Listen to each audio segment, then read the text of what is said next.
তো অতিথিবৃন্দ, আপনাদের অনেক জল্পনা কল্পনার পরে আমাদের আজকের এই মিলন মেলা অনুষ্ঠিত হচ্ছে, তাই আমরা আপনাদের শুভকামনা করি। এবং আমাদের একটু ত্রুটি হয়েছে, যেটা বেশি সমস্যা মনে করি না, তারপর বলি। তো আমাদের যত কন্টেন্ট ক্রিয়েটর আছে, তাদের যে ফ্যান ফলোয়ার আছে, ওইগুলো যদি এক জায়গা হয়, তাহলে যে ক্রাউডটা হবে ওইটা ট্যাকেল দেওয়ার মতো আমাদের কমিটি অত মজবুত হয় নাই।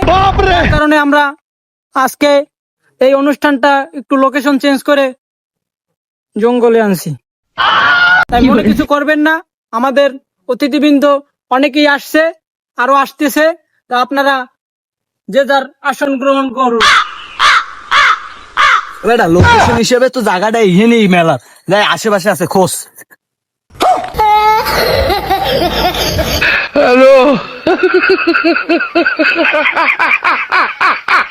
এমন না ওরা লোকেশন দিয়েছি, এদিকে সব জঙ্গল।